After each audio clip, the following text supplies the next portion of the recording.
अस्सलाम वालेकुम। यूके में रहने वाले वो तमाम अफराद जो बरतानिया में मौजूद हैं लेकिन अचानक ही जॉबलेस हो गए हैं या अभी तक जॉबलेस हैं, उनके लिए मैं ज़बरदस्त खुशखबरी लेके आया हूँ। यूके गवर्नमेंट एक नए पेंशन जैसे बेनिफिट पर गौर कर रही है। इसके हवाले से तमाम तफसीलात आप जानेंगे मेरे व्लॉग में। मैं हूँ सैयद फराज हुसैन। उम्मीद है आप सब खैरियत से होंगे। रिक्वेस्ट, अगर आपने अभी तक मेरा चैनल सब्सक्राइब नहीं किया तो इसे सब्सक्राइब कर लें, बेल आइकन को ज़रूर प्रेस करें। यूके गवर्नमेंट एक नई तब्दीली पर गौर कर रही है और इस मरतबा मामला सिर्फ आम अलाउंस या वक्ती मुद्दत तक जो है महदूद नहीं है, बल्कि यूके गवर्नमेंट एक नया सिस्टम लाने पर गौर कर रही है जिसे अनएम्प्लॉयमेंट इंश्योरेंस का नाम दिया जा रहा है। अगर ये प्लान मुकम्मल तौर पर बरतानिया में इम्प्लीमेंट हो जाता है तो यकीन करें लाखों ऐसे अफराद हैं जिनको फ़ायदा पहुंच सकता है, जो बरसों से यूके में टैक्स और नेशनल इंश्योरेंस पे करते आ रहे हैं, लेकिन अचानक जॉब ख़त्म हो जाने से या हेल्थ के मसाइल की वजह से फाइनेंशियल मुश्किलात का शिकार हो जाते हैं। इस खबर ने बरतानिया में जो है ख़ास तौर पर जो वर्किंग क्लास है, वो मुलाजमीन जो हैं, factory workers, drivers, office staff, कम इनकम वाले हाउस होल्ड्स या कर्ज के जो भी काम बरतानिया में कोई करता है, उसमें नई बहस छिड़ दी है। क्योंकि लोग ये जानना चाहते हैं कि आखिर ये नई स्कीम क्या है, कौन लोग इसके लिए एलिजिबल होंगे, कितनी आपको सपोर्ट मिल सकती है यूके गवर्नमेंट की जानिब से, और क्या वाकई मौजूदा बेनिफिट सिस्टम से ये बेहतर साबित होगा या नहीं। DWP यानी बरतानिया का department for work and pension है, जो है उसने मुजवज़ा जो स्कीम है उसके हवाले से कुछ एडिशनल इनिशियल तफसीलात जारी की हैं। यूके गवर्नमेंट के मुताबिक कि एक कॉन्ट्रीब्यूटरी बेनिफिट होगा, यानी ये बेनिफिट हर उस शख्स को मिलेगा जिन अफराद बरतानिया में उन अफराद को मिल सकेगा जिन्होंने पहले यूके के सिस्टम में कोई ना कोई कंट्रीब्यूट किया हो, एक पैनी ही कंट्रीब्यूट क्यों ना किया हो, यानी जिन्होंने नेशनल इंश्योरेंस कंट्रीब्यूशंस पे की हों। यूके गवर्नमेंट का मौक़िफ़ ये है कि अगर कोई शख्स यूके में बरसों तक काम करता रहा है, टैक्स अदा करता रहा और फिर अचानक यूके में बेरोज़गार हो गया, तो ऐसे शख्स को अकेला नहीं छोड़ा जा सकता, बल्कि वक्ती तौर पर उसे फाइनेंशियल सिक्योरिटी फराहम की जानी चाहिए ताकि वो जल्दबाजी में यूके में कोई गलत और नामुनासिब नौकरी कबूल करने के बजाय अपने लिए एक बेहतर रिसर्च जॉब जो है हासिल कर सके। फ़िलहाल बरतानिया में जो बेरोज़गार या बीमार अफराद हैं उनके लिए दो अलग अलग सिस्टम मौजूद हैं। एक new style job seekers allowance मौजूद है जो उन अफराद को दिया जाता है जो काम की तलाश में हों, जबकि दूसरा जो है new style employment and support allowance है जो उन लोगों को दिया जाता है बरतानिया में जिन्हें किसी भी बीमारी या डिसेबिलिटी की वजह से काम करने में मुश्किलात पेश आती हैं। लेकिन यूके गवर्नमेंट अब इन दोनों को ख़त्म करने पर गौर कर रही है और इन दोनों को ख़त्म करके एक नया सिस्टम इंट्रोड्यूस करवाना चाहती है ताकि पूरा सिस्टम बहुत ज़्यादा सिंपल हो, आसान हो, और इस नए सिस्टम को जो है टेम्परेरी जो है अनएम्प्लॉयमेंट इंश्योरेंस कहा जा रहा है, लेकिन इसका नाम चेंज हो सकता है। यूके गवर्नमेंट के मुताबिक इस नई स्कीम के तहत जो लोग हैं उनको मौजूदा ESA रेट के मुताबिक तकरीबन 138 पाउंड पर वीक दिए जा सकते हैं और अक्टूबर में शायद इसमें रेज़ भी आ सकता है।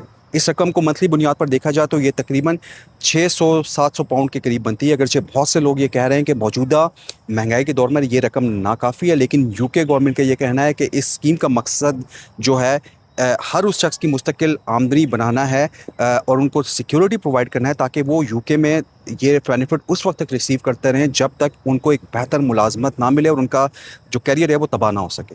इस खबर के बाद बरतानिया में जो सबसे बड़ा सवाल है वो ये उठाया जा रहा है कि क्या ये स्कीम वाकई लोगों को सपोर्ट करेगी या यूके गवर्नमेंट सिर्फ बेनिफिट सिस्टम को मज़ीद टाइटन बनाना चाहती है या अपने हिसाब से रीडिज़ाइन करना चाहती है। क्योंकि DWP ने यह वाज़ेह किया है कि स्कीम के तहत रकम लाने वाले अफराद को प्रैक्टिकली नौकरी तलाश करना होगी, यानी जब तक उन्हें नहीं मिलती उस वक्त तक ये बेनिफिट उन्हें मिलेगा। यानी सिर्फ बेरोज़गार होना काफ़ी नहीं होगा, बल्कि ये भी साबित करना ज़रूरी होगा कि आप यूके में जॉब सर्च कर रहे हैं। अलबत्ता यूके गवर्नमेंट ने यह भी कहा है कि जिन अफराद को हेल्थ के मसाइल हैं या डिसेबिलिटी लाहक है, डिसेबिलिटी माजूरी नहीं होती, इसमें कुछ बीमारियाँ भी आती हैं, उनके लिए कुछ नरमी की जाएगी ताकि उन पर इलीगली या गैर ज़रूरी जो है प्रेशर ना बिल्डअप हो।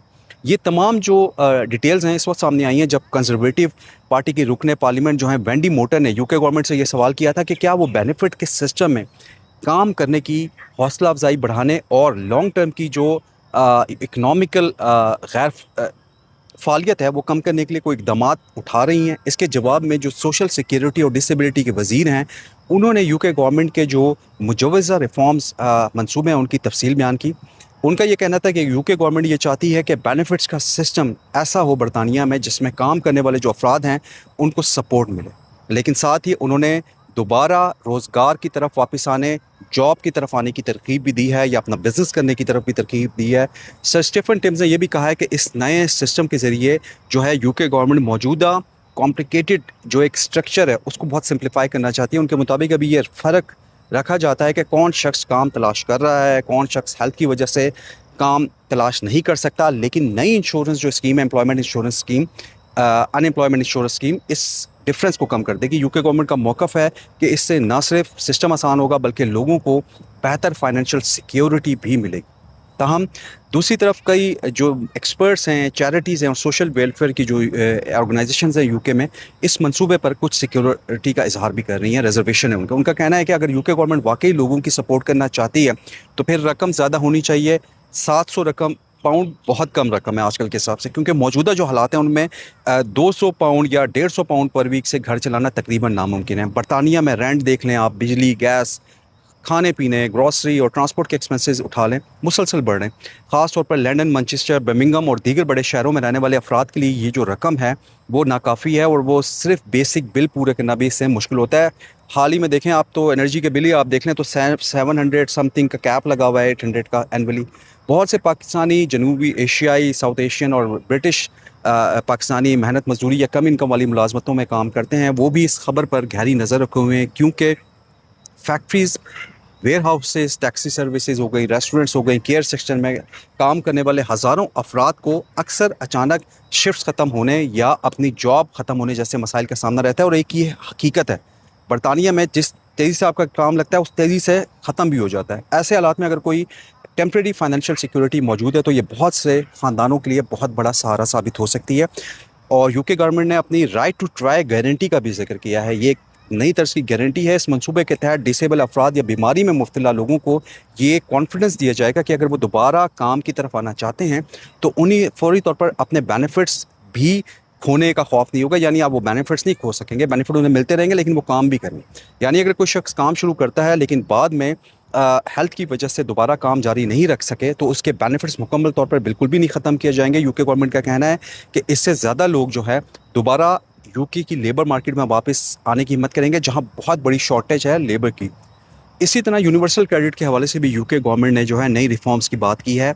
ये रिफॉर्म्स क्या है? यूके गवर्नमेंट के मुताबिक पहले ही मरतबा यूनिवर्सल क्रेडिट के जो स्टैंडर्ड अलाउंस है उसमें कॉन्टीन्यूसली इजाफा किया गया है ताकि कम इनकम वाली जो फैमिलीज़ हैं उनको कुछ एडिशनल सपोर्ट मिल सके। और 28 अक्टूबर को जो बजट पेश हो रहा है उसमें भी बहुत बड़ा इजाफा मुतवक्किल है। हुकूमत का क्लेम यह है कि लाखों अफराद इस इजाफे से फ़ायदा उठा रहे हैं। तमाम क्रिटिक्स कहते हैं कि ये इजाफा महंगाई के मुकाबले में बहुत कम है और हकीकत में लोगों के एक्सपेंसेस कुछ ज़्यादा बढ़ चुके हैं। लेकिन देखना यह है कि अब 28 तारीख को इसमें कितना इजाफा होता है। 28 अक्टूबर की बात कर रहा हूँ। DWP ने यह भी बताया कि पूरे बरतानिया में 1000 से ज़्यादा pathways to work advisors nominate किए गए हैं जो लोगों की रोज़गार तलाश करने में सपोर्ट फराहम करेंगे। इन एडवाइज़र्स का मकसद हर शख्स के हालात के मुताबिक उनको गाइडेंस प्रोवाइड करना है ताकि वो जल्द दोबारा काम पर वापस जा सकें। यूके गवर्नमेंट का ये भी कहना है कि सिर्फ बेनिफिट देना काफ़ी नहीं है बल्कि लोगों को प्रैक्टिकली सपोर्ट प्रोवाइड करना भी ज़रूरी है। लिहाजा आप बेनिफिट ज़रूर रिसीव करें लेकिन प्रैक्टिकली जॉब भी तलाश करें। अभी ये मंसूबा मुकम्मल तौर पर इम्प्लीमेंटेड नहीं है बल्कि हुकूमत इस पर कंसल्टेंसी कर रही है, लोगों से मशावरत कर रही है। यानी मुख्तलिफ इदारे, अवाम, चैरिटीज़ और एक्सपर्ट से राय ली जा रही है। इसके बाद मुमकिन है कि इस स्कीम में मज़ीद चेंजेस भी की जाएँ ताकि लोग इसमें कंफर्टेबल महसूस हों। शायद ये बढ़कर 1000 पाउंड तक भी बढ़ सकती है इसका बेनिफिट। अभी तक हतमी इसके उसूल, मुकम्मल एलिजिबिलिटी और इस कब इम्प्लीमेंट होगा इसकी मुद्दत नहीं, लेकिन ये इशारे दिए जा रहे हैं कि यूके गवर्नमेंट जल्द इस साल के एंड से पहले इस शायद बजट में इसकी अनाउंसमेंट कर सकती है। कई लोग इसको पॉजिटिव स्टेप के तौर पर भी देख रहे हैं, लेकिन आइंदा आने वाले दिनों में इस पर जो भी डेवलपमेंट होगी आपके सामने पेश करता रहूँगा। मुझे सैयद फराज हुसैन को अगले व्लॉग तक इजाज़त दीजिए। इजाज़त लेने से पहले रिक्वेस्ट करूँगा चैनल को जरूर सब्सक्राइब करें, बेल आइकन को जरूर प्रेस करें, कमेंट सेक्शन में अपने फीडबैक से ज़रूर आगाह करें और स्टोरी से रिलेटेड लिंक मैंने अपने कमेंट सेक्शन में पिन किया, ज़रूर विजिट करें। मुझे दें इजाज़त, अगले व्लॉग तक। अल्लाह हाफ़िज़।